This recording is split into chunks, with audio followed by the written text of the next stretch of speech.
please make sure you avoid these data analytic mistakes.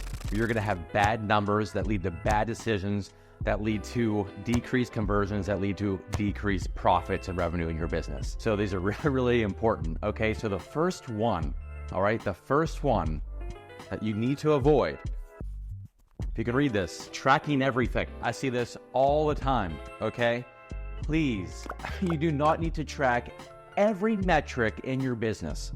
You have to determine your core metrics, okay? The ones that you just need to be paying attention to, that you need to be looking at typically on a minimum of a weekly basis, okay? We find that if you're tracking daily and you have like a bad day or a really good day, you can get down unnecessarily and you can get overly excited unnecessarily. So day to day is not ideal, okay? There might be some metrics, maybe if you just do a launch, maybe for a particular event and you have just a very limited amount of time to track data and to make decisions, then you might need to be looking at it daily. But most of the time, if you have continually running scorecards and trackers, it's gonna need to be on a weekly basis, but do not track everything. You're not gonna be able to pay attention to it. If you're doing it all on your own, it's gonna be too much. You're gonna be taking all your time doing data entry. If you have teams doing it, they're gonna be taking up too much of their valuable time doing data entry. So it's gonna be really, really just your core key metrics, okay, that you really wanna pay attention to. The ones that if they're bad, or if you don't pay attention to them, it can result in a critical failure, okay? Those are the ones. So for just kind of like a quick example for you, in direct response marketing, so that, paid advertising on platforms like Facebook and Instagram, where you're really marketing to cold traffic, but you have an established target audience and avatar, is some really key metrics. Always gonna be like spend. So your cost per click, your cost per unique outbound click, number of unique outbound clicks, so cost per leads, okay? And then if you're using like a funnel, so you need to know your opt-in percentage. So when they hit your landing page, if 100 of them hit them, how many are moving on to your next step? All right, so in my opinion, it should be 20% plus, depending on your niche or market, but I've worked in many niches and markets, and for the most part, 20% plus is gonna be pretty dang good for your lander, right? So those are some key ones we're gonna be looking at. And then of course, cost per acquisition. So how much is it costing you to achieve whatever that result is that your funnel is meant to achieve, okay? Maybe it's a booked call, maybe it's a low ticket sale, maybe it's a core sale, whatever that might be. Cost per acquisition is very important, okay? But those are some key metrics, all right? You don't need to, so if you're looking at Facebook Ads Manager, there's dozens of metrics in there. And sure, some might be helpful, but the ones that I told you are gonna be your key ones, just as an example. So don't track everything, okay? Tracking everything is just gonna create overwhelm, and it's gonna be mostly information that you don't need, okay? The second mistake that you want to avoid is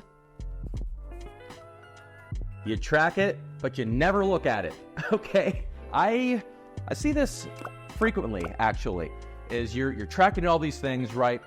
And maybe you're the person who's tracking everything, which you know is mistake number one that you want to avoid. But even if you're following what I say, and what a lot of the experts say, is, and you're tracking just your core metrics that, again, if they're not paid attention to and they're going poorly and they're not on track, they result in a critical failure.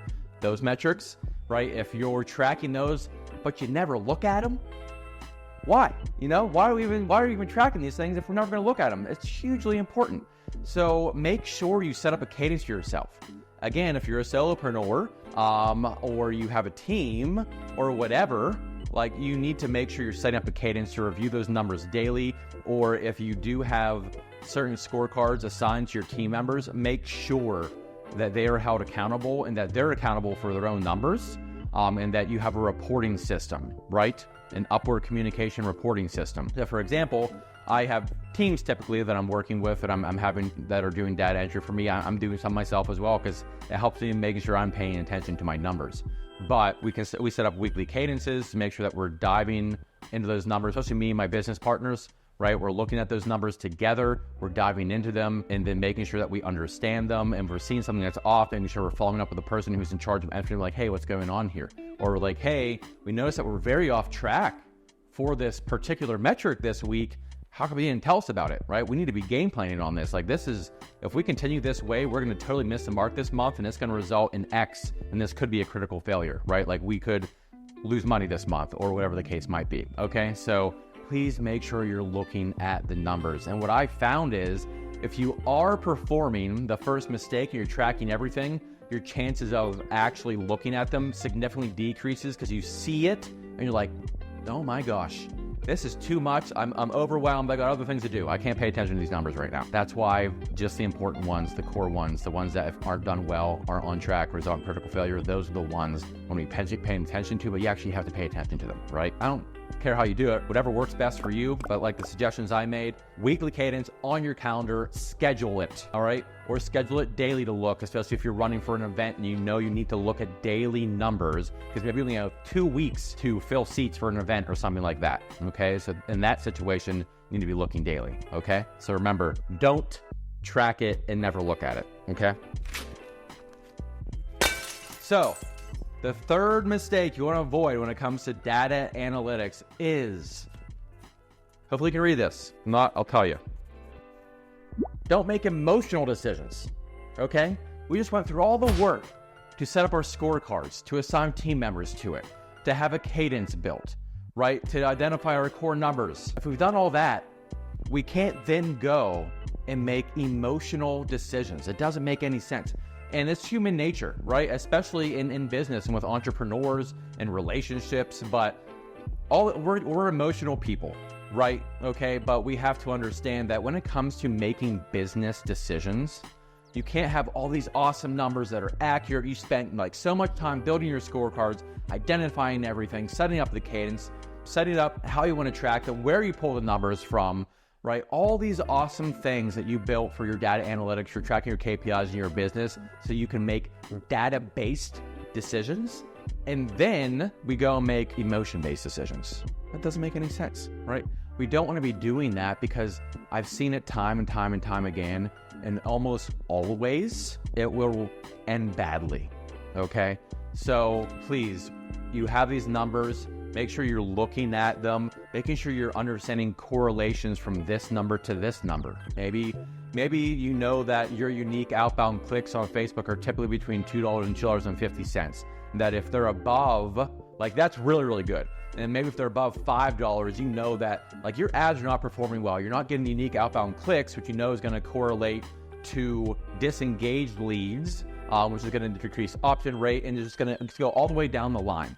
Okay, so make sure you understand those correlations, because if you don't, then you're going to start making emotion-based decisions. You're not going to understand your data, or remember, as I said, in a situation where maybe you have an offer that you're just running always, okay? Maybe you always have a continuity offer that you're selling online 24/7, okay? It's evergreen, okay? Or maybe you have a sales team and you have to fill their schedules. So you're selling consultation calls or discovery calls or some kind of one-on-one call, okay? And it's evergreen. You just have a webinar driving sales to fill your sales team's calendars. So if you have these things, you're not going to be checking daily like I mentioned, because if you check those things every day and you have a huge day where you sell tons of booked calls, like, oh my gosh, like we're killing it. Like we gotta go in there now. We gotta increase the budget on these ads.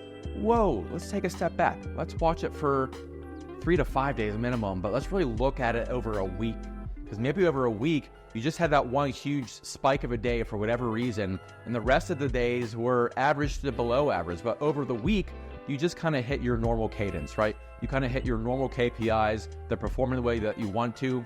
They didn't overperform, they didn't underperform, they kind of hit their mark. Now we're not going to go in necessarily and increase the budget or make a bunch of changes. Now, if we're just looking at that one day, we might do that. And then on the flip side of that, we see one day, and maybe we're selling a course or we're selling some kind of membership for continuity. And we're like, oh my gosh, we sold like 50% more than we normally do today. Or going in right now. Oh man, that ad's doing great. Let's increase the budget on that. Let's duplicate this campaign. Let's relax for a second, take a step back. We know that we got to look at this evergreen thing on a weekly basis, okay? So those are all emotion-based decisions because they're based off of, yes, you're looking at the numbers, but they're based off of excitement for that huge day, okay? And then you're basing your decision off of that excitement. And then, oh, we had a really crappy day. Oh man, I'm frustrated, I'm bummed, I can't believe this, I'm turning off this campaign.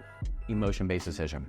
We have to look at it. We have to know our product, our offer, the time frame that we need to be looking at it. Like I said, most of the time it's gonna be a week. Unless it's an event, you're gonna have to be looking daily. And then you need to make those decisions accordingly, just based on the data, what the data is telling you, how those data points are correlating with one another, how one affects one another. Then you can truly be good with numbers and start making decisions that are going to help you grow your business, grow it well, and avoid expensive mistakes, okay?